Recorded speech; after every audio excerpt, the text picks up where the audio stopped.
Hi viewers, welcome to my channel Avani's world. Sri Parabhava నామ సంవత్సరం, ఉత్తరాయణం, గ్రీష్మ ఋతువు, నిజజ్యేష్ఠ మాసం, కృష్ణపక్షం. ఈరోజు ఏకాదశి, భరణి నక్షత్రం. ఈరోజు యోగిని ఏకాదశి. ఈరోజు మనము అమ్మవారి నామాన్ని జపించడం వలన అమ్మవారి అనుగ్రహం మనపై సంపూర్ణంగా ఉంటుంది. ఓం మహాలక్ష్మియై నమః, ఓం మహాలక్ష్మియై నమః, ఓం మహాలక్ష్మియై నమః.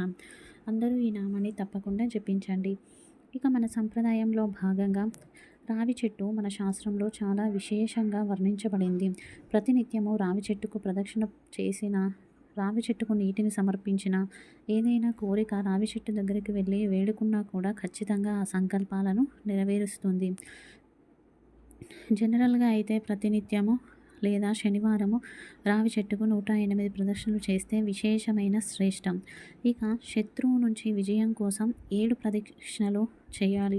అలాగే సంతానం కోసం 9 ప్రదక్షిణలు, అనారోగ్యం, ఆయుష్, అపమృత్యు దోషాల నుంచి బయటపడడం కోసం రావి చెట్టుకు 11 ప్రదక్షిణలు చేయడం, ఏదైనా మీకు కోరిక ఉంటే ఆ కోరికలు నెరవేరడానికి కూడా 11 ప్రదక్షిణలు చేయడం, ధనప్రాప్తి కోసం 15 ప్రదక్షిణలు చేయడం, అలాగే దీర్ఘకాలిక వ్యాధుల నుంచి విముక్తి కోసం 19 ప్రదక్షిణలు చేయడం శ్రేష్టం.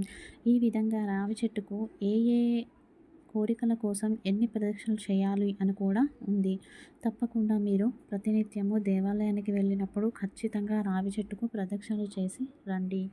ఇక ఈరోజు వాస్తు పరిష్కారంలో భాగంగా ఆయం లేకుండా ఇల్లు కట్టరాదు. అలా కడితే ఇంటికి ఆయుష్ ఉండదు.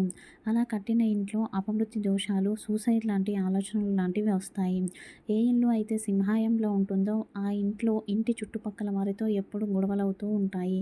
ఇల్లులు ధ్వజాయం, గజాయం అని ఈ విధంగా రకరకాల ఆయాలలో నిర్మిస్తూ ఉంటారు. దయచేసి అది కనుక్కొని మీరు వాస్తులో భాగంగా ప్రతిదీ నిర్మించండి. ఇక రేపు ఉదయం పాటించవలసిన పరిహారం. రేపు శనివారం, కృతికా నక్షత్రం. రేపు ఆంజనేయ స్వామి దేవాలయానికి వెళ్ళి అక్కడే కూర్చొని హనుమాన్ చాలీసా పారాయణ చేస్తే జన్మజాతకంలో ఉన్న శని దోషాలు, అష్టమ శని, అర్ధాష్టమ శని, పంచమ శని లాంటి దోషాలు తొలగిపోయి ప్రశాంతత పెరుగుతుంది. ఈరోజు సాయంత్రం ఆచరించవలసిన పూజ.